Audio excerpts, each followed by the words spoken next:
ಎಲ್ಲರಿಗೂ ನಮಸ್ಕಾರ.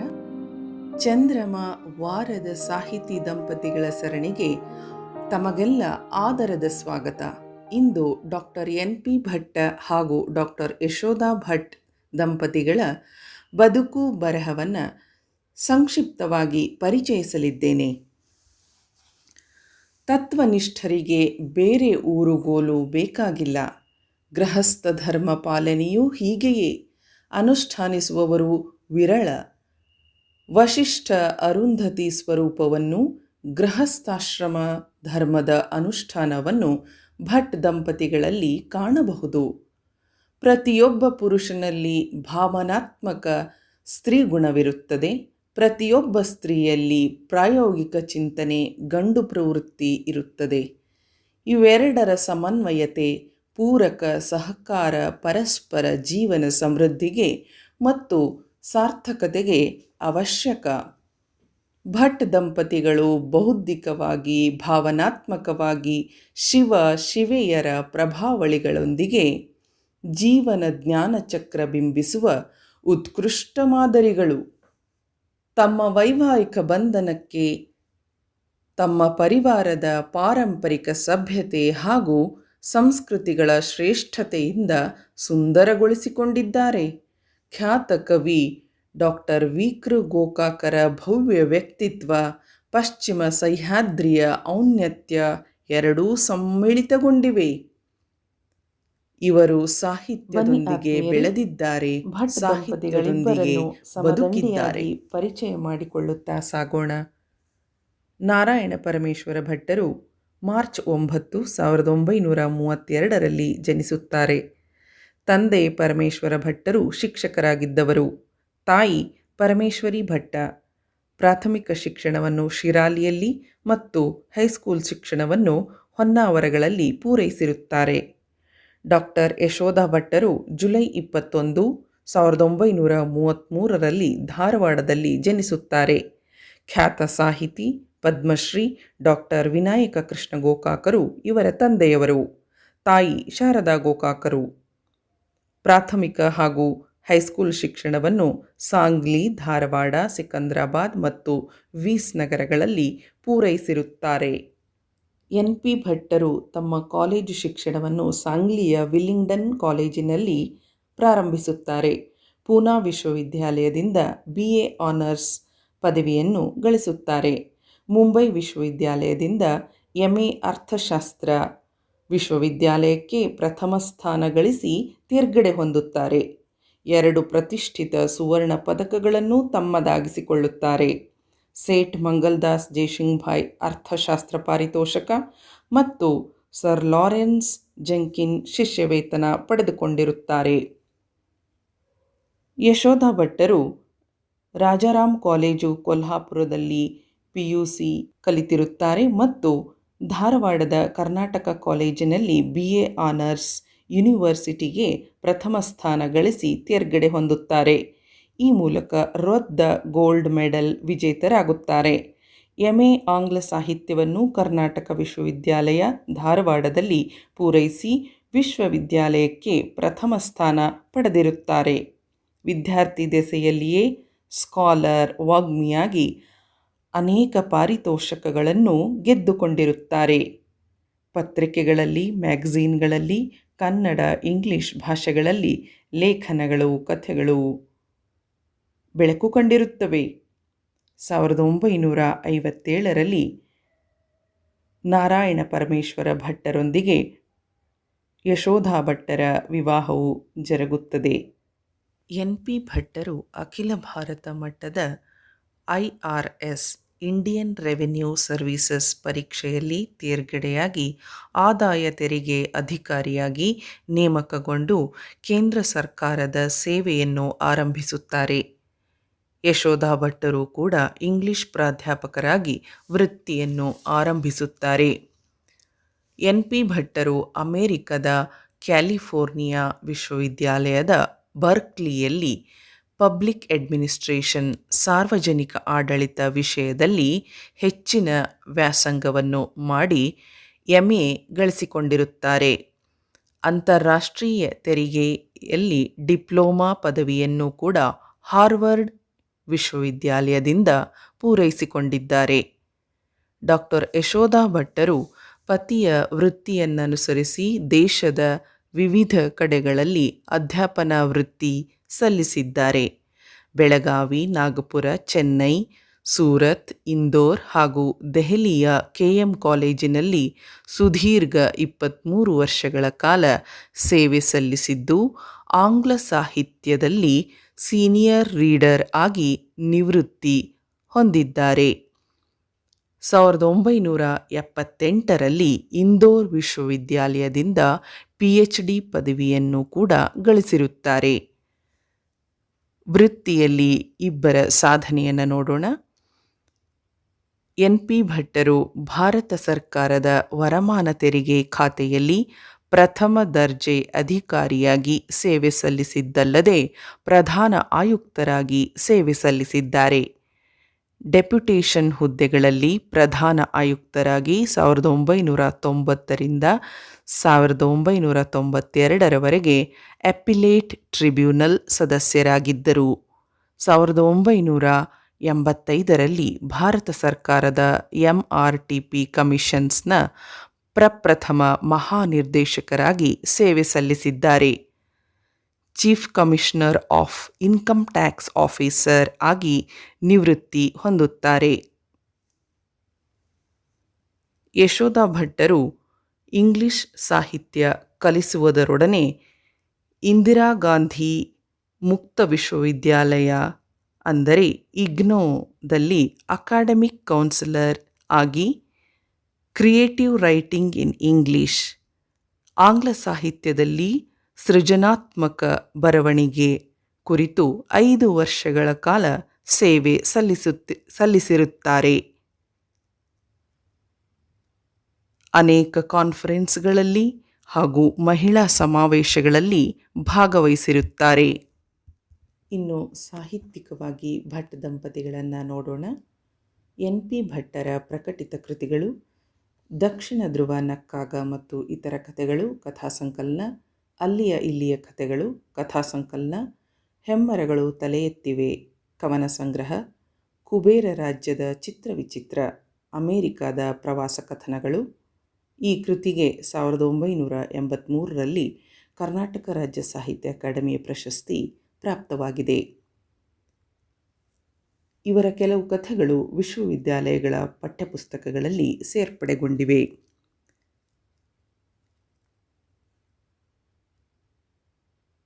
ಕನ್ನಡ ಸಾಹಿತ್ಯ ಪರಿಷತ್ತು ಪ್ರಕಟಿಸಿದ ಅತ್ಯುತ್ತಮ ಸಣ್ಣ ಕಥೆಗಳು ಕಥಾಸಂಕಲನದಲ್ಲಿ ಡಾಕ್ಟರ್ ಕುತ್ಬರ್ಟರ್ರ ಅಕಾಲ ಮರಣ ಎಂಬ ಸಣ್ಣ ಕಥೆ ಸೇರ್ಪಡೆಗೊಂಡಿದೆ. ಮುಂಬೈ ವಿಶ್ವವಿದ್ಯಾಲಯದ ಇಂಟರ್ ಆರ್ಟ್ಸ್ ತರಗತಿಯ ಕನ್ನಡ ಪಠ್ಯಪುಸ್ತಕದಲ್ಲಿ ಹುಸೇನಿಯ ಭವಿಷ್ಯ ಎಂಬ ಕಥೆಯೂ ಕೂಡ ಸೇರ್ಪಡೆಗೊಂಡಿದೆ. NP ಭಟ್ಟರು ರಂಜನ ಭಟ್ಟ, ನಾರಂಗಿ ಭಟ್ಟ ಎಂಬ ಕಾವ್ಯನಾಮಗಳಿಂದ ಸಾಹಿತ್ಯವನ್ನು ರಚಿಸಿದ್ದಾರೆ. ಮನದಾಳದ ಮುತ್ತುರತ್ನಗಳು ಹಾಗೂ ನೆನಪಿನ ಉಯ್ಯಾಲೆ ಇವೆರಡೂ ಕೃತಿಗಳಲ್ಲಿ ಅವರು ತಮ್ಮ ಸುದೀರ್ಘ ಜೀವನಾನುಭವ ಮತ್ತು ಒಡನಾಡಿದ ಮೇರು ವ್ಯಕ್ತಿಗಳ ಕುರಿತು ಒಳನೋಟ ಬೀರಿದ್ದಾರೆ. ಅವರ ಈ ಕೃತಿಗಳನ್ನು ವಿಮರ್ಶಕರು DVಜಿಯವರ ಸ್ಮೃತಿಪಟಲದ ಚಿತ್ರಣಗಳಿಗೆ ಹೋಲಿಸಿದ್ದಾರೆಂದರೆ NP ಭಟ್ಟರ ಕೃತಿಗಳ ಮಹತ್ವಿಕೆಯನ್ನು ಅರಿಯಬಹುದು. ಸಾಹಿತ್ಯಿಕವಾಗಿ ಯಶೋಧಾ ಭಟ್ಟರನ್ನು ನೋಡುವುದಾದರೆ ಒಟ್ಟಾರೆ 21 ಕೃತಿಗಳಿವೆ.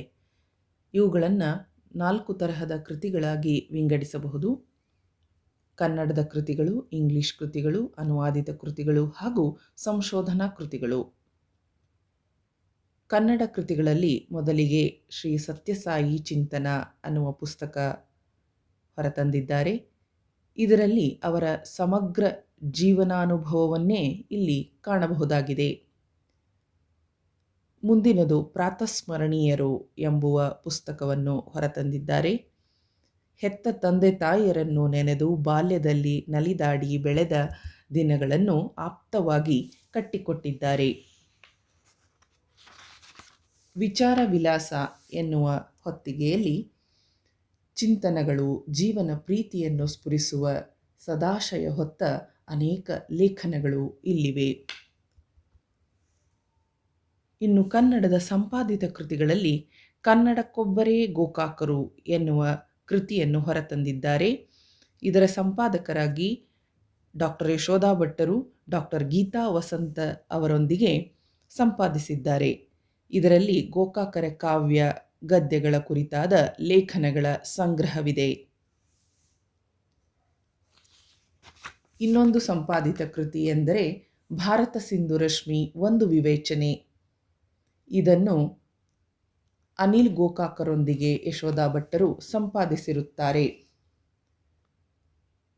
1991ರಲ್ಲಿ ಗೋಕಾಕರಿಗೆ ಮತ್ತು ಕನ್ನಡ ಸಾಹಿತ್ಯ ಲೋಕಕ್ಕೆ ಜ್ಞಾನಪೀಠ ಗಳಿಸಿಕೊಟ್ಟಂತಹ ಡಾಕ್ಟರ್ ವಿಕ್ರ ಗೋಕಾಕರ ಮಹಾಕಾವ್ಯ ಭಾರತ ಸಿಂಧು ರಶ್ಮಿ ಕುರಿತು ವಿವಿಧ ಲೇಖನಗಳು ಹಲವಾರು ವಿದ್ವಾಂಸರಿಂದ ಕನ್ನಡ ಮತ್ತು ಇಂಗ್ಲಿಷ್ನಲ್ಲಿ ಬರೆದ ಪುಸ್ತಕವಿದು. ಅಧ್ಯಯನಾಸಕ್ತರಿಗೆ ಇದೊಂದು ಮೌಲಿಕ ಅಧ್ಯಯನ ಸಂಗಾತಿಯಾಗಿದೆ. ಇನ್ನೊಂದು ಸಂಪಾದಿತ ಕೃತಿ ಎಂದರೆ ಕನ್ನಡ ಕಾವ್ಯ ಪರಂಪರೆ. ಇದನ್ನು ಡಾಕ್ಟರ್ ಯಶೋಧಾ ಭಟ್ಟರು ಬಸವರಾಜ ಒಕ್ಕುಂದ ಅವರೊಂದಿಗೆ ಸಂಪಾದಿಸಿದ್ದಾರೆ. ತುಂಬ ವಿಶೇಷತೆಯನ್ನೊಳಗೊಂಡ ಯಶೋಧಾ ಭಟ್ಟರ ಸಂಶೋಧನಾ ಕೃತಿಗಳು ಹೀಗಿವೆ. PhD ಮಹಾಪ್ರಬಂಧಕ್ಕಾಗಿ ಸಲ್ಲಿಸಿದ ಇಂದೋರ್ ವಿಶ್ವವಿದ್ಯಾಲಯವು 1978ರಲ್ಲಿ PhD ಪದವಿ ನೀಡಿರುತ್ತದೆ. 20ನೇ ಶತಮಾನದ ಇಬ್ಬರು ಮಹತ್ವದ ಕಾದಂಬರಿಕಾರರಾದ ಅಲ್ಡಾಸ್ ಹಕ್ಸ್ಲಿ ಹಾಗೂ ಜಾರ್ಜ್ ಆರ್ವೆಲ್ ಇವರ ಕಾದಂಬರಿಗಳಲ್ಲಿ ವಿಡಂಬನೆಯ ತೌಲನಿಕ ಅಧ್ಯಯನವನ್ನು ಈ ಕೃತಿಯಲ್ಲಿ ಮಾಡಲಾಗಿದೆ. A comparative study of satire in their novels. English ಸಾಹಿತ್ಯದ ಕಾದಂಬರಿ ಪ್ರಕಾರದಲ್ಲಿ ಹೇಗೆ ವಿಡಂಬನೆ ಬಂದಿದೆ ಎಂಬುದರ ಇತಿಹಾಸವಿದೆ. ಇಂತಹ ಕಾದಂಬರಿಯನ್ನು ಬರೆಯಬೇಕಾದರೆ ಕಾದಂಬರಿಯ ಸ್ವರೂಪ ಹೇಗಿರಬೇಕು, ವೈಚಾರಿಕ ಕಾದಂಬರಿ ನಾವೆಲ್ ಆಫ್ ಐಡಿಯಾಸ್ ಎಂಬ ಪ್ರಕಾರವನ್ನು ರೂಪಿಸಿದ್ದು ಇಬ್ಬರು ಕೊನೆಯ ಹಂತದಲ್ಲಿ ಆ್ಯಂಟಿ ಯುಟೋಪಿಯಾ ಎಂಬ ಕಾದಂಬರಿ ಪ್ರಕಾರವನ್ನು ರೂಪಿಸುತ್ತಾರೆ. ಯುಟೋಪಿಯಾ ಎಂದರೆ ಕಾಲ್ಪನಿಕ ಆದರ್ಶ ಸಮಾಜ, ಆ್ಯಂಟಿ ಯುಟೋಪಿಯಾ ಎಂದರೆ ಅದರ ವಿರುದ್ಧವಾದದ್ದು ಭಯಾನಕ ಸಮಾಜ. ಜಾಗತಿಕ ಯುದ್ಧಗಳಿಂದ ಹುಟ್ಟಿದ ನಿರಾಶೆ, ಹತಾಶೆ ಹಾಗೂ ಭಯಾನಕತೆಗಳು ಅವರ ಜೀವನದ ಮೇಲೆ ಪರಿಣಾಮ ಬೀರಿದ್ದ ಸಂದರ್ಭದಲ್ಲಿ ಅವರು ಆವಾಗಿನ ಜೀವನ ಪದ್ಧತಿಯ ವಿಡಂಬನೆಗೆ ತೊಡಗುತ್ತಾರೆ. ಅಲ್ಡಾಸ್ ಹಕ್ಸ್ಲಿ ಮತ್ತು ಜಾರ್ಜ್ ಆರ್ವೆಲ್ ಇಬ್ಬರೂ ಸಮಕಾಲೀನ ಸಮಾಜದ ವಿಡಂಬನೆ ಮಾಡುವಾಗ ಚತುರೋಕ್ತಿ, ವ್ಯಂಗ್ಯ, ಹಾಸ್ಯ ಎಲ್ಲವನ್ನೂ ಉಪಯೋಗಿಸುತ್ತಾರೆ. ಕಾದಂಬರಿಯ ವಿವಿಧ ಸ್ವರೂಪಗಳನ್ನು ನಿರ್ಮಿಸುತ್ತಾರೆ. ಹೀಗೆ ಯಶೋಧಾ ಭಟ್ಟರು ಹಕ್ಸ್ಲಿ ಮತ್ತು ಆರ್ವೆಲ್ ಇಬ್ಬರೂ ಇಂಗ್ಲಿಷ್ ಸಾಹಿತ್ಯಕ್ಕೆ ನೀಡಿದ ಕೊಡುಗೆಯ ಬಗ್ಗೆ ತಮ್ಮ ಸಂಶೋಧನಾ ಕೃತಿಯಲ್ಲಿ ವಿವರ ನೀಡಲಾಗಿದೆ. ಎರಡನೇ ಸಂಶೋಧನಾ ಕೃತಿ VS ನೈಪಾಲ್ ಆ್ಯನ್ ಇಂಟ್ರೊಡಕ್ಷನ್. ಇದು VS ನೈಪಾಲ್ ಅಂದರೆ ವಿದ್ಯಾಧರ್ ಸೂರಜ್ ಪ್ರಸಾದ್ ನೈಪಾಲ್ ಇವರ ಸಾಹಿತ್ಯದ ಕುರಿತಾದ ಪುಸ್ತಕವಾಗಿದೆ. ಯಶೋಧಾರು ಇದೊಂದು ಹೊಸ ವಿಭಾಗ ಎಂದು ಕುತೂಹಲದಿಂದ ಸಂಶೋಧನೆಗೆ ಮುಂದಾದರು. VS ನೈಪಾಲ್ ಒಂದು ಪರಿಚಯಾತ್ಮಕ ಕೃತಿ ಎಂಬ ಪುಸ್ತಕವನ್ನು ಪ್ರಕಟಿಸುತ್ತಾರೆ. ಮುಂದೆ ವರ್ಷ 2001ರಲ್ಲಿ VS ನೈಪಾಲರಿಗೆ ನೊಬೆಲ್ ಪ್ರಶಸ್ತಿ ಲಭಿಸುತ್ತದೆ. ನೈಪಾಲರು ಹುಟ್ಟಿಸಿದ ಸಾಹಿತ್ಯ ಪರಂಪರೆಯ ಕುರಿತು ಅದುವರೆಗೂ ಯಾರೂ ಅಧ್ಯಯನ ನಡೆಸಿರಲಿಲ್ಲ. ಬಹುಶಃ ಯಶೋಧಾರೇ ಮೊದಲಿಗರು ಎಂದೇ ಹೇಳಬಹುದು. ನೈಪಾಲರ ಸಾಹಿತ್ಯದಲ್ಲಿ ವೆಸ್ಟ್ ಇಂಡೀಸ್ನ ತ್ರಿನಿದಾದ್ ಟೊಬ್ಯಾಗೊ ದ್ವೀಪಗಳ ಜನಜೀವನದ ಚಿತ್ರಣವಿದೆ. ಹೊಸ ಜಗತ್ತಿನ ತಳಮಳವಿದೆ. ಒಂದು ತರಹದ ಸಂಕೀರ್ಣವಾದ ಸಂವೇದನೆ ಇದೆ ಎಂದು ಅಭಿಪ್ರಾಯಪಡುತ್ತಾರೆ. ಇವರ ಸಂಶೋಧನಾ ಕೃತಿಗಳು ರಾಷ್ಟ್ರಮಟ್ಟದಲ್ಲಿ ಅಲ್ಲದೆ ಅಂತಾರಾಷ್ಟ್ರೀಯ ಮಟ್ಟದಲ್ಲಿಯೂ ಕೂಡ ಪ್ರಕಟಗೊಂಡಿವೆ ಹಾಗೂ ವಿದ್ವಾಂಸರ ಮೆಚ್ಚುಗೆಯನ್ನು ಕೂಡ ಗಳಿಸಿವೆ. ಮಹಿಳಾ ಅಧ್ಯಯನಕ್ಕೆ ಸಂಬಂಧಿಸಿದಂತೆ ಡಾಕ್ಟರ್ ಯಶೋಧಾ ಭಟ್ಟರು 3 ಪುಸ್ತಕಗಳನ್ನು ಹೊರತಂದಿದ್ದಾರೆ. The image of women in Indian literature, beyond the threshold ಮತ್ತು ವುಮೆನ್. ಶಾಶ್ವತಿ ಸಂಸ್ಥೆಯ ರೂವಾರಿಗಳಾದ ಚೀನಾ ಮಂಗಳರವರು NMKRV ಕಾಲೇಜಿನಲ್ಲಿ ಸೆಮಿನಾರ್ ಏರ್ಪಡಿಸಿ ದೆಹಲಿಯಿಂದ ಡಾಕ್ಟರ್ ಯಶೋಧಾ ಭಟ್ಟರನ್ನು ಅತಿಥಿಗಳನ್ನಾಗಿ ಆಹ್ವಾನಿಸಿದ್ದರು.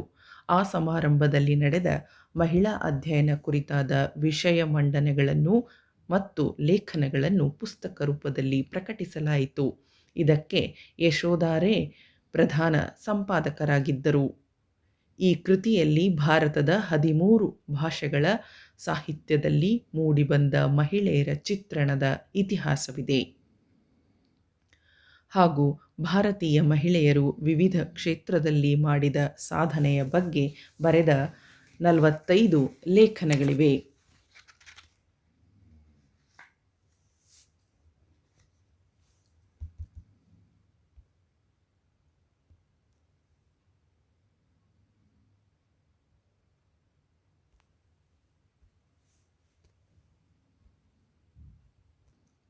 ಯಶೋಧಾ ಭಟ್ಟರ ವಿಮನ್ ಎನ್ನುವ ಇಂಗ್ಲಿಷ್ನಲ್ಲಿ ರಚಿಸಿದ ಸ್ವಂತ ಕೃತಿ ಇದು. ಸ್ವಾತಂತ್ರ್ಯೋತ್ತರ ಭಾರತದಲ್ಲಿ ಮಹಿಳೆಯರ ಸ್ಥಾನಮಾನದ ಕುರಿತು ಹಾಗೂ ಈಗ ನಡೆಯುತ್ತಿರುವ ಬದಲಾವಣೆಗಳ ಕುರಿತು ಈ ಪುಸ್ತಕದಲ್ಲಿ ಬರೆಯಲಾಗಿದೆ. ಈ ಕೃತಿಯಲ್ಲಿ 7 ಅಧ್ಯಾಯಗಳಿವೆ. ಗೃಹಿಣಿಯಾಗಿ ಮಹಿಳೆ, ಕಾರ್ಯಕ್ಷೇತ್ರದಲ್ಲಿ ಮಹಿಳೆ, ಒಂದು ಐತಿಹಾಸಿಕ ಪಕ್ಷಿ ನೋಟ, ಸೃಜನಶೀಲತೆ ಹಾಗೂ ಮಹಿಳೆ ಮುಂತಾದ ವಿಷಯಗಳ ಬಗ್ಗೆ ವಿವೇಚನೆಗಳಿವೆ. ಸಮಾಜದಲ್ಲಿ ಭಾರತೀಯ ಮಹಿಳೆ ಒಂದು ತರಹದ ಸಂಧಿಕಾಲದಲ್ಲಿದ್ದಾಳೆ. ಹಳೆಯ ರೀತಿ ರಿವಾಜಗಳನ್ನು ಕಳಚಿಕೊಳ್ಳುತ್ತಾ ಹೆಣ್ಣು ಹೊಸ ಹೆಜ್ಜೆಯನ್ನಿಡುವ ಹಾದಿಯಲ್ಲಿದ್ದಾಳೆ. ಪೂರ್ತಿಯಾಗಿ ಇನ್ನೂ ಹೊಸ ಮಾರ್ಪಾಟುಗಳು ಬರಬೇಕಿವೆ ಎಂದು ಅಭಿಪ್ರಾಯಪಡುತ್ತಾರೆ. ಇನ್ನು ಯಶೋಧಾ ಭಟ್ಟರ ಅನನ್ಯವಾದ ಅನುವಾದ ಸಾಹಿತ್ಯ. ಡಾಕ್ಟರ್ ವಿ.ಕೃ. ಗೋಕಾಕರು ಬರೆದ ಮಹಾಕಾದಂಬರಿ ಸಮರಸವೇ ಜೀವನ ಮೂಲ ಕಾದಂಬರಿಯನ್ನು ಸಂಕ್ಷಿಪ್ತಗೊಳಿಸಿ ಸ್ವಾರಸ್ಯಕ್ಕೆ ಭಂಗ ಬಾರದಂತೆ ಯಶೋಧಾರು ಅನುವಾದಿಸಿದ್ದಾರೆ.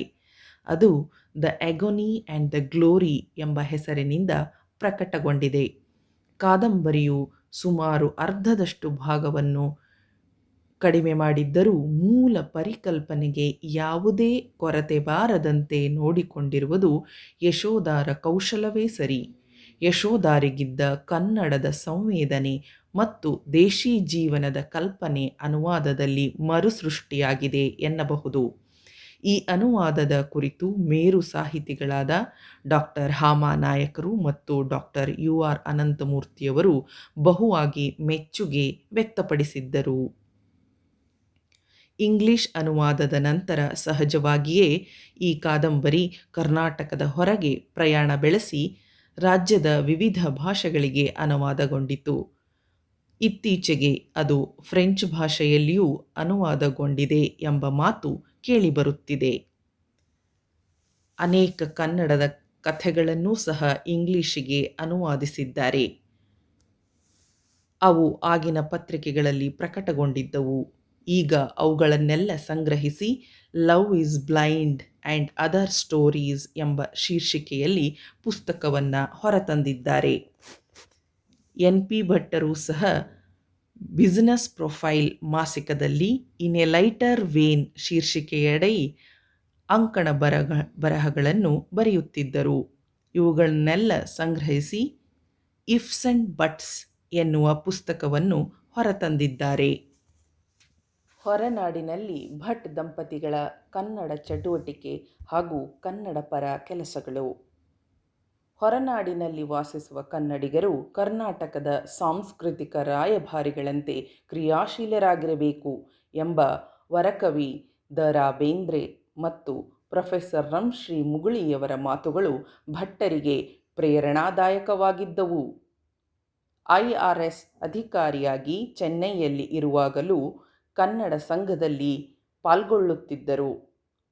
ಇಂದೋರ್ನಲ್ಲಿ ವಾಸಿಸುತ್ತಿರುವಾಗ ಸತತ 7 ವರ್ಷಗಳ ಕಾಲ ಕರ್ನಾಟಕ ಸಂಘದ ಅಧ್ಯಕ್ಷರಾಗಿದ್ದರು. ದೆಹಲಿಯ ಕೇಂದ್ರ ಕಚೇರಿಗೆ ಬಡ್ತಿ ಹೊಂದಿ ನಿಯುಕ್ತರಾದ ಭಟ್ಟರು ದೆಹಲಿ ಕರ್ನಾಟಕ ಸಂಘದೊಂದಿಗೆ ನಿಕಟ ಸಂಪರ್ಕ ಇಟ್ಟುಕೊಂಡಿದ್ದರು. 2 ವರ್ಷ ಅಧ್ಯಕ್ಷರಾಗಿ ದುಡಿದರು. ಆ ಸಮಯದಲ್ಲಿ ಅಭಿಮತ ಎನ್ನುವ ಪತ್ರಿಕೆಯನ್ನು ಹುಟ್ಟುಹಾಕಿದರು. ಭಟ್ ದಂಪತಿಗಳು ಕನ್ನಡ, ಇಂಗ್ಲಿಷ್, ಗುಜರಾತಿ, ಮರಾಠಿ, ಹಿಂದಿ ಭಾಷೆಯಲ್ಲಿಯೂ ನಿರರ್ಗಳವಾಗಿ ಮಾತನಾಡಬಲ್ಲವರು. ನಡುನಡುವೆ ಶ್ಲೇಷೆ, ಸಂಕೇತ, ಸಂಜ್ಞೆಗಳನ್ನು ಬಳಸಿ ತೆಳುನಗೆಯಿಂದ ಸಭಿಕರನ್ನು ಹಿಡಿದಿಟ್ಟುಕೊಳ್ಳಬಲ್ಲ ಚತುರ ವಾಗ್ಮಿಗಳಾಗಿದ್ದರು. ನಿವೃತ್ತಿಯ ನಂತರ ಧಾರವಾಡಕ್ಕೆ ಬಂದ ಮೇಲೆ ಭಟ್ ದಂಪತಿಗಳು ಅವನಿ ರಸಿಕರ ರಂಗ ಎಂಬ ವೇದಿಕೆಯನ್ನು ಸ್ಥಾಪನೆ ಮಾಡ್ತಾರೆ. ಆ ಮೂಲಕ ಅವನಿ ಪತ್ರಿಕೆ, ಅವನಿ ಪ್ರಕಾಶನ ಪ್ರಾರಂಭಿಸುತ್ತಾರೆ. ಹೀಗೆ ಅವರ ಸಾಂಸ್ಕೃತಿಕ ಸೇವೆ ಮುಂದುವರಿಯುತ್ತಾ ಬರುತ್ತದೆ. ಸಾಹಿತ್ಯ, ಸಂಗೀತ ಮತ್ತು ಒಟ್ಟಾರೆ ಭಾವ ಸಮೃದ್ಧಿಯ ಕುರಿತ ಆಸಕ್ತರ ಬಳಗವೇ ಅವನಿ ರಸಿಕರ ರಂಗವಾಗಿ ಮೂಡಿಬರುತ್ತದೆ. ತ್ಯಾಗ, ಸೇವೆ ಮತ್ತು ಸಮಾಜದ ಎಲ್ಲರ ಕುರಿತ ನಿಷ್ಕಳಂಕ ಪ್ರೀತಿ, ಕಾಳಜಿಯೇ ಅವನಿ ಬಳಗದ ಮೂಲದ್ರವ್ಯವಾಗಿರುತ್ತದೆ. ಸಾಹಿತ್ಯ ಸಂಗೀತಕ್ಕೆ ಮೀಸಲಾದ ಅವನಿ 4 ಪುಟಗಳ ಮಾಸಪತ್ರಿಕೆ ಪ್ರಕಟಣೆಯೂ ಆರಂಭವಾಗುತ್ತದೆ. ಪ್ರತಿ ತಿಂಗಳು ಅವನಿ ಮನೆಯಲ್ಲಿ ಒಂದು ಸಾಹಿತ್ಯದ ಹಾಗೂ ಒಂದು ಸಂಗೀತದ ಕಾರ್ಯಕ್ರಮವನ್ನು ಏರ್ಪಡಿಸುತ್ತಾ ಬರುತ್ತಾರೆ. ಇದು ಎಲ್ಲ ಸ್ವಂತ ಖರ್ಚಿನಲ್ಲಿಯೇ ಮಾಡಿಕೊಂಡು ಬರುತ್ತಾರೆ. ನಂತರ ಅವನಿ ಪ್ರಕಾಶನ ಅಸ್ತಿತ್ವಕ್ಕೆ ಬರುತ್ತದೆ.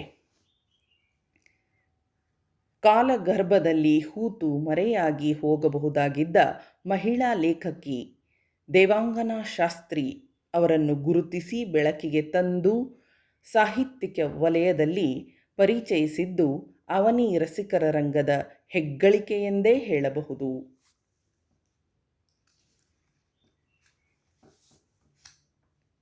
16ನೇ ಶತಮಾನದ ಕಲ್ಲಳ್ಳಿಯ ಮಂಗರಸ ರಾಜ ಬರೆದಿದ್ದ ಸೂಪಶಾಸ್ತ್ರ ಎಂಬ ಅಡುಗೆ ವಿಧಾನಗಳನ್ನು ಪದ್ಯ ರೂಪದಲ್ಲಿ ಬರೆದಿಟ್ಟದ್ದನ್ನು ಭಾರತೀಯ ಪರಂಪರೆಯ ಮಾದರಿಯನ್ನಾಗಿ ಇಂಗ್ಲಿಷ್ನಲ್ಲಿ ಅನುವಾದಿಸಿ ಚಿತ್ರಸಹಿತ ಉತ್ತಮ ಕಾಗದ ಬಳಸಿ ಪ್ರಕಟಿಸುವ ಕೆಲಸವನ್ನು ಭಟ್ಟರು ಛಲಬಿಡದ ತ್ರಿವಿಕ್ರಮನಂತೆ ಸಾಧಿಸಿದ್ದು ಕನ್ನಡಿಗರೆಲ್ಲರೂ ಹೆಮ್ಮೆ ಪಡುವಂತಹ ವಿಷಯವಾಗಿದೆ.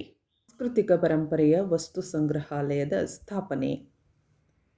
ಎನ್.ಪಿ. ಭಟ್ಟರ ದೂರದರ್ಶಿತ್ವ ಹಾಗೂ ಸಂಪರ್ಕ ಪ್ರಭಾವದಿಂದಾಗಿ ದೆಹಲಿಯ ಇಂಟ್ಯಾಕ್ ಸಂಸ್ಥೆಯು ಧಾರವಾಡದಲ್ಲಿ ಸಾಂಸ್ಕೃತಿಕ ಪರಂಪರೆಯ ವೈವಿಧ್ಯತೆಯನ್ನು ಪರಿಚಯಿಸುವಂತೆ ಧಾರವಾಡದಲ್ಲಿ ಒಂದು ಘಟಕವನ್ನು ಮಾನ್ಯ ಮಾಡುವಂತಾಯಿತು.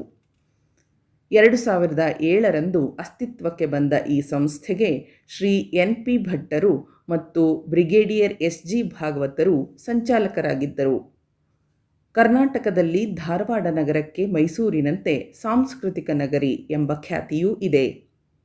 ಅಖಿಲ ಭಾರತ ಮಟ್ಟದಲ್ಲಿ ದೇಶದ ಸಾಂಸ್ಕೃತಿಕ ಪರಂಪರೆ ಮತ್ತು ಕಲೆಯನ್ನು ಗುರುತಿಸುವ, ಸಂರಕ್ಷಿಸುವ ಸ್ವಯಂ ಸೇವಾ ಸಂಸ್ಥೆಯಾದ ಇಂಟ್ಯಾಕ್ ಸಂಸ್ಥೆಯ ಪದಾಧಿಕಾರಿಗಳನ್ನು ಸಂಪರ್ಕಿಸಿ ರಾಜ್ಯ ಸರ್ಕಾರ, ಜಿಲ್ಲಾಡಳಿತ ಮತ್ತು ಮಹಾನಗರ ಪಾಲಿಕೆಗಳ ಅಧಿಕಾರಿಗಳೊಂದಿಗೆ ರೂಪುರೇಷೆಗಳನ್ನು ಚರ್ಚಿಸಿ 2014ರಲ್ಲಿ ಧಾರವಾಡದಲ್ಲಿ ಸಾಂಸ್ಕೃತಿಕ ಪರಂಪರೆಯ ವಸ್ತು ಸಂಗ್ರಹಾಲಯವನ್ನು ವಿದ್ಯುಕ್ತವಾಗಿ ಉದ್ಘಾಟನೆಗೊಳಿಸಿದರು. ಇದರಲ್ಲಿ ದಿವಂಗತ ಎನ್.ಪಿ. ಭಟ್ಟರ 100ಕ್ಕೆ 100ರಷ್ಟು ಶ್ರಮ ಇದೆ ಎಂದು ಹೇಳಬಹುದು.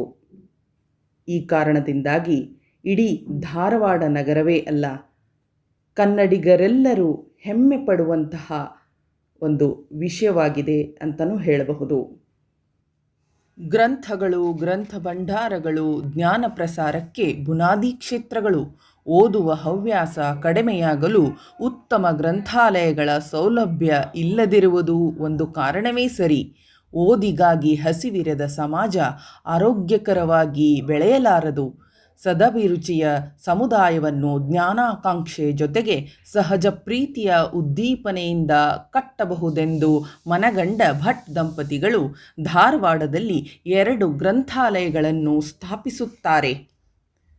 ದಿವಂಗತ ದೇವಾಂಗನಾ ಶಾಸ್ತ್ರಿಯವರ ಹೆಸರಿನಲ್ಲಿ ಕನ್ನಡದ ಲೇಖಕಿಯರ ಚೊಚ್ಚಲ ಕೃತಿಗೆ ಮಹಿಳಾ ಸಾಹಿತ್ಯ ಪ್ರಶಸ್ತಿಯನ್ನು ನೀಡಿ ಪ್ರೋತ್ಸಾಹಿಸುತ್ತಾ ಬಂದಿದ್ದಾರೆ. ಈ ರೀತಿಯಾಗಿ ಭಟ್ ದಂಪತಿಗಳು ಸಾಹಿತ್ಯ ಸೇವೆ, ಕನ್ನಡದ ಸೇವೆ, ಸಮಾಜ ಸೇವೆ, ಸಾಂಸ್ಕೃತಿಕ ಸೇವೆ ಇಂದಿನ ಪೀಳಿಗೆಯವರಿಗೆ ಆದರ್ಶಪ್ರಾಯವಾಗಿ ನಿಂತಿದೆ.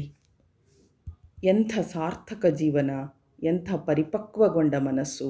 ಇಂಥವರನ್ನು ನೋಡುವುದು, ಮಾತನಾಡುವುದು, ಇಂಥವರ ಕುರಿತಾಗಿ ಮಾತನಾಡುವುದು ಸಾತ್ವಿಕತೆಯ ದರ್ಶನ ಪಡೆದಂತೆ.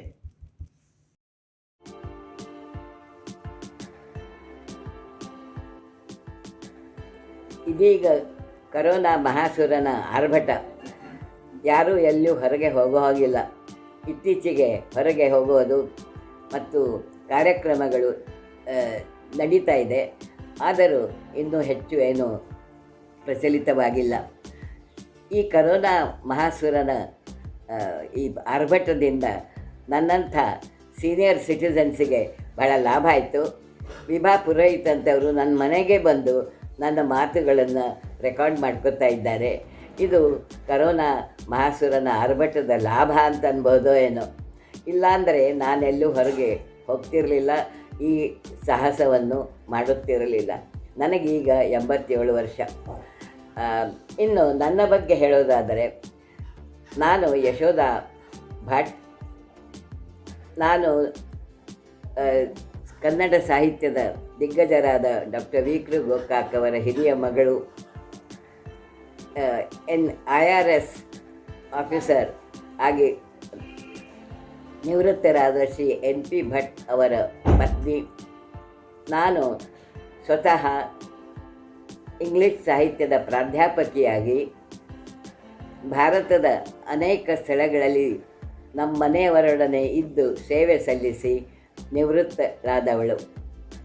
ನಾನು ಕನ್ನಡದಲ್ಲಿ ಮತ್ತು ಇಂಗ್ಲೀಷಿನಲ್ಲಿ ಸಾಹಿತ್ಯವನ್ನು ಬರೆದಿದ್ದೇನೆ. ನಾವು ಸುಮಾರು 50 ವರ್ಷದವರೆಗೆ ಕರ್ನಾಟಕದ ಹೊರಗೆ ಇದ್ದದ್ದರಿಂದ ಮತ್ತು ಬಾಲ್ಯದಲ್ಲಿಯೂ ಸಹ ಕೆಲವೊಂದು ವರ್ಷ ಎಲ್ಲ ಹೊರಗೆ ಇದ್ದದ್ದರಿಂದ ಕನ್ನಡದಲ್ಲಿ ನಾನು ಹೆಚ್ಚು ಬರೆದಿರಲಿಲ್ಲ. ಧಾರವಾಡಕ್ಕೆ 1999ರಲ್ಲಿ ನಾವು ಬಂದ ನಂತರ ಮಾತ್ರ ಕನ್ನಡದಲ್ಲಿ ಬರೆಯಲು ನಾನು ಆರಂಭಿಸಿದೆ.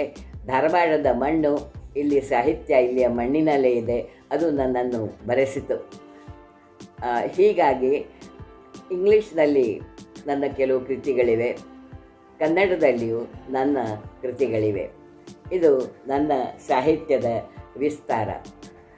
ಇನ್ನು ನನ್ನ ಸಾಹಿತ್ಯದ ಬಗ್ಗೆ ಇನ್ನೂ ಹೆಚ್ಚಿಗೆ ಹೇಳುವುದಾದರೆ, ಇಂಗ್ಲೀಷ್ನಲ್ಲಿ ನನ್ನ 3 ಕವನ ಸಂಕಲನಗಳು ಬಂದಿವೆ. ಒಂದು ಮಹಾಪ್ರಬಂಧ PhDಗಾಗಿ ಸಲ್ಲಿಸಿದ್ದು, ಆಲ್ಡಸ್ ಹಕ್ಸ್ಲಿ ಆ್ಯಂಡ್ ಜಾರ್ಜ್ ಆರ್ವೆಲ್. ಮತ್ತೊಂದು ಸಂಶೋಧನಾ ಗ್ರಂಥ UGC minor project VS Naipaul, ಅದು ಪರಿಚಯಾತ್ಮಕ ಕೃತಿ. ಅದಲ್ಲದೆ ನಾನು ಮಹಿಳಾ ಅಧ್ಯಯನದರಲ್ಲಿ ಒಂದು ಪುಸ್ತಕವನ್ನು ಸ್ವಂತ ಬರೆದಿದ್ದೇನೆ, 2 ನಾನು ಸಂಪಾದಿಸಿದ್ದೇನೆ. ಅದಲ್ಲದೆ ಡಾಕ್ಟರ್ ವಿ ಕೃ ಗೋಕಾಕರ ಮಹಾಕಾದಂಬರಿಯಾದ ಸಮರಸ ಜೀವನದ ಚಿಕ್ಕ ಇದನ್ನು ಸ್ವರೂಪವನ್ನು ಇಂಗ್ಲೀಷ್ನಲ್ಲಿ ಟ್ರಾನ್ಸ್ಲೇಟ್ ಮಾಡಿ ದಿ ಆ್ಯಗನಿ ಆ್ಯಂಡ್ ದಿ ಗ್ಲೋರಿ ಎಂಬ ಶೀರ್ಷಿಕೆಯಡಿ ನಾನು ತಂದಿದ್ದೇನೆ. ಅದಲ್ಲದೆ ಇಂಗ್ಲೀಷ್ನಲ್ಲಿ ಇನ್ನೂ ಬಹಳಷ್ಟು ನಾನು ಇದನ್ನು ಕೆಲಸ ಮಾಡಿದ್ದೇನೆ. ಅಲ್ಲಿ ಲೇಖನಗಳನ್ನು ಬರೆದಿದ್ದೇನೆ. ಕೆಲವೊಂದು ಹಳಬರ ಕಥೆಗಳನ್ನು ನಾನು ಇಂಗ್ಲೀಷಿಗೆ ಅನುವಾದ ಮಾಡಿದೆ. ಅದು ಬಹಳ ವರ್ಷ ಪ್ರಕಟಿತವಾಗಿರಲಿಲ್ಲ. ಇತ್ತೀಚೆಗೆ love is blind and other stories ಎಂಬ ಶೀರ್ಷಿಕೆಯಡಿ ನಮ್ಮ ಅವನಿ ರಸಿಕರ ರಂಗ ಪ್ರಕಾಶದಲ್ಲಿ ನಾನು ಇದನ್ನು ಮಾಡಿದ್ದೇನೆ. ಧಾರವಾಡದಲ್ಲಿ ನಾವು ಬಂದು ನೆಲೆಸಿದ ನಂತರ NP ಭಟ್ಟರು ಮತ್ತು ನಾನು ಸೇರಿ ಅವನಿ ರಸಿಕರ ರಂಗ ಎಂಬ ಸಾಂಸ್ಕೃತಿಕ ಸಾಹಿತ್ಯಿಕ ವೇದಿಕೆಯನ್ನು ಹುಟ್ಟುಹಾಕಿ ಸುಮಾರು 15 ವರ್ಷಗಳವರೆಗೆ ಪ್ರತಿಯೊಂದು ತಿಂಗಳ ಒಂದು ಸಂಗೀತದ ಕಾರ್ಯಕ್ರಮವನ್ನು ಮತ್ತು ಹಲವಾರು ಸಾಹಿತ್ಯದ ಕಾರ್ಯಕ್ರಮಗಳನ್ನು ನಡೆಸಿಕೊಂಡು ಬಂದೆವು. ಇತ್ತೀಚೆಗೆ ವಸ್ತು ಸಂಗ್ರಹಾಲಯವನ್ನು ಅವರು NP ಭಟ್ ಅವರು ಹುಟ್ಟು ಹಾಕಿದರು. ಅದರ ಸಂಗ್ರಹ ನಾನು ಇದ್ದೇನೆ ಅದರ ಹುಟ್ಟಿನಲ್ಲಿ ಮತ್ತು ಬೆಳವಣಿಗೆಯಲ್ಲಿ. ಇದು ನನ್ನ ಕಾರ್ಯಕ್ಷೇತ್ರ. ಇನ್ನು ಕನ್ನಡದಲ್ಲಿ ಹೇಳಬೇಕಾದರೆ ಗೋಕಾಕರ ಬಗ್ಗೆ ನಾನು ಇಲ್ಲಿ ಧಾರವಾಡಕ್ಕೆ ಬಂದ ನಂತರ ನೋಡಿದೆ ಗೋಕಾಕರ ಬಗ್ಗೆ ಬಹಳಷ್ಟು ಜನರಿಗೆ ಇರಬೇಕಾದಷ್ಟು ತಿಳಿವು ಇರಲಿಲ್ಲ ಅನ್ನೋ ನನ್ನ ಅನುಭವಕ್ಕೆ ಬಂತು. ನಮ್ಮ ಮನೆಯಲ್ಲಿ ಒಂದು ಸಲ ಕಾರ್ಯಕ್ರಮ ನಡೆದಿತ್ತು, ಸಾಹಿತ್ಯದ ಕಾರ್ಯಕ್ರಮ, ಅವನಿ ರಸಿಕರ ರಂಗ ವೇದಿಕೆಯಲ್ಲಿ. ಆವಾಗ ವಾಮನ್ ಬೇಂದ್ರೆ ವರಕವಿ ದ.ರಾ. ಬೇಂದ್ರೆ ಅವರ ಸುಪುತ್ರರು ಅಲ್ಲಿ ಭಾಷಣಕಾರರಾಗಿ ಬಂದಿದ್ದರು. ಅವರು ಹೇಳಿದರು, ಗೋಕಾಕರ ಬಗ್ಗೆ ಮಾತು ನಾನಿಲ್ಲಿ ಕೇಳಿದ್ದು ಮತ್ತು ಈ ಥರ ಕಾರ್ಯಕ್ರಮವನ್ನು ನೋಡಿದ್ದು ಅವರು ತೀರಿ ಹೋದ ನಂತರ ನಡೆದ ಮೊದಲೇ ಇದು ಕಾರ್ಯಕ್ರಮವನ್ನು ನಾನು ಕೇಳ್ತಾ ಇದ್ದೇನೆ ಅನ್ನೋ ಅಷ್ಟು ಅವರು ಜನರ ವಿಸ್ಮೃತಿಯಿಂದ ಹೊರಟು ಹೋಗಿದ್ದರು ಅಂತ ಅನಿಸ್ತು. ಅದಕ್ಕಾಗಿ ನಾನು ಮೊದಲ ಹೆಜ್ಜೆ ಇಟ್ಟಿದ್ದಂದರೆ ಗೋಕಾಕರ ಸಾಹಿತ್ಯದ ಬಗ್ಗೆ ಬರೆದೆ. ಒಂದು ಪುಸ್ತಕ ಬರೆದೆ, ಕನ್ನಡಕ್ಕೊಬ್ಬರೇ ಗೋಕಾಕರು ಪ್ರಬಂಧಗಳ ಸಂಕಲನ, ಬೇರೆ ಬೇರೆ ಲೇಖಕರು ಬರೆದದ್ದು. ಗೀತಾ ವಸಂತ್ ಮತ್ತು ನಾನು ಇದನ್ನು ಸಂಪಾದಿಸಿದೆವು. ನಂತರ ಪ್ರಾತಸ್ಮರಣೀಯರು ಎಂದು ನನ್ನ ತಂದೆ ತಾಯಿಗಳ ಬಗ್ಗೆ ನನ್ನ ನೆನಪುಗಳನ್ನು, ಅನಿಸಿಕೆಗಳನ್ನು ನಾನು ಬರೆದೆ. ನಂತರ ಶಾರದಾ ಗೋಕಾಕ್ ನಮ್ಮ ತಾಯಿ, ಅವರ ಬಗ್ಗೆ ಒಂದು ಚಿಕ್ಕ ಹೊತ್ತಿಗೆಯನ್ನು ತಂದೆ. ಇಲ್ಲಿಯ ಉತ್ತರ ಕರ್ನಾಟಕ ಲೇಖಕಿಯರ ಸಂಘದಲ್ಲಿ ಒಂದು ದತ್ತಿಯನ್ನು ಸಹ ನಾನು ಇಟ್ಟಿದ್ದೇನೆ. ಅಲ್ಲಿ ಕಾರ್ಯಕ್ರಮಗಳು ಇನ್ನೂ ನಡೀತಾ ಇರ್ತವೆ. ಅದಲ್ಲದೆ ಕೆಲವೊಂದು ಪುಸ್ತಕಗಳನ್ನು ನಾನು ಸಂಪಾದಿಸಿದೆ. ನಮ್ಮ ಅವನಿ ರಸಿಕರ ರಂಗ ಪ್ರಕಾಶನದಲ್ಲಿ ಬಹಳಷ್ಟು ಪುಸ್ತಕಗಳು ಪ್ರಕಟಿತವಾಗುತ್ತಿದ್ದವು, ಕೆಲವನ್ನು ನಾನು ಸಂಪಾದಿಸಿದೆ. ಅದಲ್ಲದೆ ಅವನಿ ಪತ್ರಿಕೆ, ಮಾಸಪತ್ರಿಕೆಯನ್ನು ನಾವು ನಡೆಸುತ್ತಾ ಇದ್ದೆವು. ನಾನು ಅದರ ಪ್ರಧಾನ ಸಂಪಾದಕಳು. 15 ವರ್ಷವರೆಗೆ ನಾನು ಆ ಕೆಲಸ ಮಾಡಿದೆ. ಇತ್ತೀಚೆಗೆ ನಾನು ನಿಲ್ಲಿಸಿದ್ದೇನೆ. ಅದಕ್ಕೆ ಕಾರಣ ಅಂದರೆ ನನ್ನ ವಯಸ್ಸು ಮತ್ತು ಉಳಿದ ಬೇರೆ ಚಟುವಟಿಕೆಗಳು.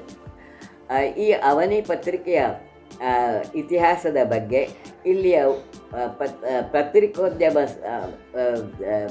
ಡಿಪಾರ್ಟ್ಮೆಂಟ್ ಕರ್ನಾಟಕ ಯೂನಿವರ್ಸಿಟಿಯಲ್ಲಿ ಅದರ ಬಗ್ಗೆ ಒಂದು ಪ್ರಬಂಧವನ್ನು MPhilಗಾಗಿ ಸಿದ್ಧಪಡಿಸಿದ್ದಾರೆ. ಒಬ್ಬ ವಿದ್ಯಾರ್ಥಿನಿ ಅದರ ಬಗ್ಗೆ ಬರೆದಿದ್ದಾಳೆ. ಮತ್ತೊಂದು MPhil ಬಗ್ಗೆ ಥೀಸಿಸು ನನ್ನ ಸಾಹಿತ್ಯದ ಬಗ್ಗೆ ಶಾಂತಾ ಇಮ್ರಾಪುರ್ ಅವರ ಅಧ್ಯಕ್ಷತೆಯಲ್ಲಿ ಕನ್ನಡ ಡಿಪಾರ್ಟ್ಮೆಂಟ್ನಲ್ಲಿ ಒಂದು ಪ್ರಬಂಧ MPhilಗಾಗಿ ಮಂಡನೆಯಾಗಿದೆ. ಇದು ನನ್ನ ಸಾಹಿತ್ಯ ಇದರದ ವಿಸ್ತಾರ. ಅದಲ್ಲದೆ ಮತ್ತು ಇನ್ನೂ ಅನೇಕ ಚಿಕ್ಕ ಪುಟ್ಟ ವಿಷಯಗಳು ಇವೆ. ಇನ್ನು ನಾನು ಇವತ್ತಿನ ಮಹಿಳಾ ಸಾಹಿತ್ಯದ ಬಗ್ಗೆ ಮತ್ತು ಮಹಿಳೆಯರ ಸ್ಥಿತಿಗತಿ ಬಗ್ಗೆ 4 ಮಾತುಗಳನ್ನು ಒಬ್ಬ ಹಿರಿಯಳಾಗಿ ಹೇಳುತ್ತೇನೆ. ಒಂದು ಕಾಲವಿತ್ತು, ಮಹಿಳೆಯರಿಗೆ ತಮ್ಮ ಹೋರಾಟದ ತಮ್ಮ ಸಮಸ್ಯೆಗಳ ಬಗ್ಗೆ ಬಹಳಷ್ಟು ಹೋರಾಟ ಮಾಡಬೇಕಾಗಿತ್ತು. ಆದರೆ ಇವತ್ತು ನಮಗೆ ಬಹಳಷ್ಟೆಲ್ಲ ಸಿಕ್ಕಿದೆ ಅನಿಸುತ್ತೆ. ದೇಶದ ಪ್ರಧಾನಮಂತ್ರಿ ಮಹಿಳೆ ಆಗಿ ಹೋದಳು, ವಿತ್ತ ಮಂತ್ರಿ, ವಿದೇಶ ಮಂತ್ರಿ, ಇನ್ನು ಬೇರೆ ಬೇರೆ ಸಂಸ್ಥೆಗಳಲ್ಲಿ ಅಧ್ಯಕ್ಷ, ದೊಡ್ಡ ದೊಡ್ಡ ಹುದ್ದೆಯಲ್ಲಿದ್ದವರು ಎಲ್ಲರೂ ಆಗಿದ್ದಾರೆ. ಮತ್ತು ಎಲ್ಲ ಕಡೆಗೂ ಸ್ಥಾನಮಾನ ಎಲ್ಲ ಕ್ಷೇತ್ರಗಳಲ್ಲೂ ಇದ್ದಾರೆ, ಒಳ್ಳೊಳ್ಳೆ ಹೆಸರು ಮಾಡಿದ್ದಾರೆ. ಸಾಹಿತ್ಯದಲ್ಲೂ ಜ್ಞಾನಪೀಠ ಪ್ರಶಸ್ತಿಯನ್ನು ಪಡೆದವರು ಇದ್ದಾರೆ. ನಮ್ಮ ಕನ್ನಡದಲ್ಲಿ ದುರ್ದೈವದಿಂದ ಇದುವರೆಗೂ ಅದು ಸಿಕ್ಕಿಲ್ಲ ಯಾರಿಗೂ. ಇನ್ಮೇಲೆ ಸಿಗಲಿ ಅಂತ ಆಶಿಸ್ತೇನೆ. ಸೊ ಹೀಗಾಗಿ ಹೋರಾಟ ಮಾಡಬೇಕು ಮಹಿಳೆಯರು ಪ್ರತಿಯೊಂದಕ್ಕೂ ಅಂತೇನು ನಾನು ಹೇಳೋದಿಲ್ಲ. ನಮಗೆ ಸಾಕಷ್ಟು ಸಿಕ್ಕಿದೆ. ಆದರೆ ಹೋರಾಟ ಪೂರ್ತಿ ನಿಲ್ಲಿಸಬೇಕು ಅಂತಲೂ ಹೇಳೋದಿಲ್ಲ. ಕೆಲವೊಂದು ಆ ವಿಷಯದಲ್ಲಿ ನಮಗೆ ಇನ್ನೂ ತಾರತಮ್ಯ ಆಗ್ತಾನೇ ಇರ್ತದೆ. ಇತ್ತೀಚೆಗೆ ಮಧು ಬಾದುಡಿ ಅನ್ನೋರು ಅವರು ಪಂಜಾಬಿ ಹೆಣ್ಣು ಮಗಳು, ಇಲ್ಲಿ ಧಾರವಾಡದಲ್ಲಿ ಬಂದು ನಿಲ್ಲಿಸಿದ್ದಾರೆ. ಅವರು IFSನಲ್ಲಿ ಇದ್ದು ಸೇವೆ ಸಲ್ಲಿಸಿ ನಿವೃತ್ತರಾದವರು. ಅವರು ತಮ್ಮ ಆತ್ಮಚರಿತ್ರವನ್ನು ಬರೆದಿದ್ದಾರೆ.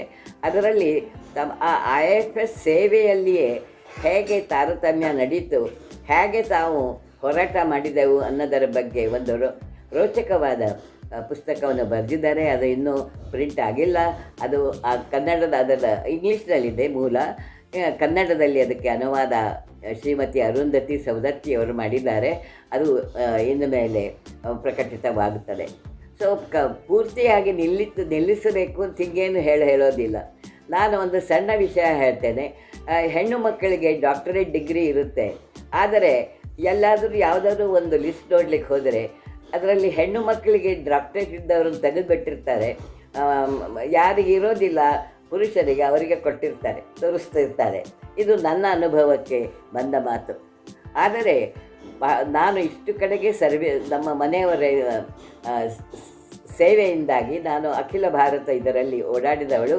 ಎಲ್ಲಿದ್ದೆವು ಅಲ್ಲೇ ಕಾಲೇಜಿನಲ್ಲಿ ಸೇವೆಯನ್ನು ನಾನು ಸಲ್ಲಿಸ್ತಾ ಇದ್ದೆ. ಆದರೆ ಎಲ್ಲಿಯೂ ನನಗೆ ಜೆಂಡರ್ ಡಿಸ್ಕ್ರಿಮಿನೇಷನ್, ಲಿಂಗ ತಾರತಮ್ಯ ಆಗಿದೆ ಅಂತ ನನಗೇನು ಅನಿಸ್ಲಿಲ್ಲ. ಆದರೆ ಇದನ್ನು ಮಾಡೋ ಕ್ಷೇತ್ರಗಳು ಇರ್ತಿದ್ದವು, ಇಲ್ಲ ಅಂತಲ್ಲ. ಈ ದಿಲ್ಲಿ ವಿಶ್ವವಿದ್ಯಾಲಯದಲ್ಲಿ KM ಕಾಲೇಜಿನಲ್ಲಿ ನಾನು ಇಂಗ್ಲೀಷ್ ಪ್ರಾಧ್ಯಾಪಕಳಾಗಿದ್ದೆ. ಅಲ್ಲಿ ಒಂದು ಇದಂದರೆ ಯಾರು ಬಹಳಷ್ಟು ನಾನು ಹೋದಾಗ ಅಲ್ಲಿ 3-4 ಹೆಣ್ಣು ಮಕ್ಕಳಿದ್ದರು 1976ರಲ್ಲಿ ಸ್ಟಾಫ್ನಲ್ಲಿ. ಬರ್ತಾ ನಾನು ಅದನ್ನು ನಿವೃತ್ತರಾಗೋ ಹೊತ್ತಿಗೆ ಅಲ್ಲಿ ಮೆಜಾರಿಟಿ ಎಲ್ಲ ಹೆಣ್ಮಕ್ಳೇ ಆಗಿಬಿಟ್ರು. ಸೊ ಹೀಗಾಗಿ ಪ್ರಗತಿ ಸಾಕಷ್ಟು ಆಗಿದೆ. ಆದರೆ ಅಲ್ಲಿಯೂ ಸಹ ತಾರತಮ್ಯ ಸಣ್ಣವಾಗಿ ಇರ್ತಿತ್ತು. ಕಾಲೇಜ್ ಮ್ಯಾಗಝಿನ್ ಇತ್ತು, ನ್ಯೂ ಔಟ್ಲುಕ್ ಅಂತ. ಅದರ ಸಂಪಾದಕಳು ನಾನು ಪ್ರಥಮ ಮಹಿಳಾ ಸಂಪಾದಕಳು ಆಗಿದ್ದೆ. ಅದುವರೆಗೆ ಯಾರಿಗೂ ಮಹಿಳೆಯರು ಅಲ್ಲಿ ಇರಲಿಲ್ಲ ಇಲ್ಲ, ಮತ್ತು ಯಾರೂ ಸಂಪಾದಕರಾಗಿರಲೂ ಇಲ್ಲ. ಅದರಲ್ಲಿ ಮಹಿಳೆಯರ ಲೇಖನಗಳು ಹೆಚ್ಚಿಗೆ ಬರ್ತಿರಲಿಲ್ಲ. ನಾನು ಅವರಿಗೆ ಪ್ರೋತ್ಸಾಹ ಕೊಟ್ಟು ಹೆಚ್ಚಿಗೆ ಲೇಖನಗಳನ್ನು ಬರೆಯುವ ಹಾಗೆ ಮಾಡಿದೆ. ಸೊ ಹೀಗೆ ಸಣ್ಣ ಸಣ್ಣ ಕ್ಷೇತ್ರಗಳು ಇವೆ, ಅಲ್ಲಿ ನಾವು ನಮ್ಮ ಧ್ವನಿಯನ್ನು ಇದು ಮಾಡಬೇಕಾಗ್ತದೆ. ಸರ್ಕಾರವೂ ಈಗ ಸಾಕಷ್ಟು ನಮಗೆ ಅನುಕೂಲ ಮಾಡಿಕೊಟ್ಟಿದೆ ಮತ್ತು ಕೊಡ್ತಾ ಇದೆ. ಸೊ ಆದರೆ ಆ ಅನುಕೂಲಗಳನ್ನು ಏನಿದೆ ಅದೆಲ್ಲ ತಿಳ್ಕೊಂಡು ಅದನ್ನು ಮುಂದೆ ಹೋಗಿ ತೆಗೆದುಕೊಳ್ಳುವ ಹೋರಾಟ ಅದನ್ನು ನಾವು ಮಾಡಬೇಕು. ಮತ್ತೊಂದು ಅಂದರೆ ನಮ್ಮ ದೇಶ ಆತ್ಮನಿರ್ಭರವಾಗಿ ಇರಬೇಕಾದರೆ ನಾವು ಎಲ್ಲರ ಪುರುಷರ ಸಂಗಡನೂ ಸಹಕಾರ ನೀಡಿ ಎಲ್ಲರೂ ಸೇರಿ ದೇಶವನ್ನು ಆತ್ಮನಿರ್ಭರವಾಗಲು ಪ್ರಯತ್ನ ಮಾಡಬೇಕು ಅಂತ ನನಗನ್ನಿಸ್ತದೆ. ಹಾಗಂತೆ ಮಹಿಳೆಯರ ಜೀವನ ಇನ್ನೂ ಎಲ್ಲದಷ್ಟಿದ್ದರೂ ಸುಲಭವಾಗಿದೆ ಅಂತ ನಾನೇನು ಹೇಳೋದಿಲ್ಲ. ಬಹಳಷ್ಟು ಆತಂಕಗಳಿವೆ, ಬಹಳಷ್ಟು ಕಷ್ಟಗಳು ಹೆಣ್ಣು ಮಕ್ಕಳಿಗೆ ಇರ್ತವೆ. ಕೌಟುಂಬಿಕ ಜೀವನದಲ್ಲಿ ಸುಶಿಕ್ಷಿತ ಮಹಿಳೆಯರು ಸಾರ್ವಜನಿಕ ಕ್ಷೇತ್ರದಲ್ಲಿ ಹೋಗಿ ಕೆಲಸ ಮಾಡುವಂಥವರಿಗೆ ಬಹಳಷ್ಟು ಆತಂಕಗಳು ಮನೆಯಲ್ಲಿರುತ್ತೆ. ಎಷ್ಟೋ ಸಲ ವಿರುದ್ಧ ಇರುತ್ತೆ, ಹೋರಾಟ ಮಾಡಬೇಕಾಗ್ತದೆ. ಆದರೆ ಅದು ವೈಯಕ್ತಿಕ ಮತ್ತು ಸಣ್ಣ ಪ್ರಮಾಣದಲ್ಲಿ ಮೊದಲಿನಷ್ಟು ಇಲ್ಲ ಅಂತ ನನಗೆ ಅನ್ನಿಸ್ತದೆ. ಇನ್ನು ಕೆಲವೊಂದು ಅಂಶಗಳು ಉಳಿದು ಹೋಗಿವೆ. ಬಾಲ್ಯ ವಿವಾಹ ಇಲ್ಲ ಅಂತೇವೆ, ಅನೇಕ ಸಲ ಪತ್ರಿಕೆಗಳಲ್ಲಿ ಬರ್ತದೆ ಬಾಲ್ಯ ವಿವಾಹ ಹಿಂಗೆ ನಡೀತು ಅಂತ. ಇಲ್ಲಿ ಇಂಥವರ ಒಂದು ಇದರಲ್ಲಿ ಮಹಿಳೆಯರಿಗೆ ಇದು ಸಿಕ್ಕಿಲ್ಲ ಅಂತ ಒಂದು ಸುದ್ದಿ ಬರ್ತದೆ, ಅಲ್ಲಿ ಅವರು ಹೋರಾಟ ಮಾಡಬೇಕಾಯ್ತು ಅಂತ ಬರ್ತದೆ. ಸೊ ಇದು ನಾವು ಹೋರಾಟ ಅನ್ನೋಕ್ಕಿಂತ ನಾವು ಬಹಳ ಜಾಗೃತರಾಗಿರ್ಬೇಕು ಇವತ್ತು ಅನಿಸುತ್ತೆ. ಜಾಗೃತರಾಗಿ ನಮ್ಮ ಧ್ವನಿಯನ್ನು ನಾವು ಅಭಿವ್ಯಕ್ತಗೊಳಿಸಬೇಕು. ಇದು ಸಿಕ್ಕಿಲ್ಲ ಅಂತಂದರೆ ಇದು ಇಲ್ಲ, ನಮಗೆ ಸಿಕ್ಕಿಲ್ಲ, ಇದು ಆಗಬೇಕು ಅನ್ನುವ ಮಾತನ್ನು ಹೇಳುವ ಪರಿಸ್ಥಿತಿ ಇನ್ನು ಮುಂದೆ ಇನ್ನೂ ಬದಲಾಗಿಲ್ಲ ಅಂತ ಅನಿಸ್ತದೆ.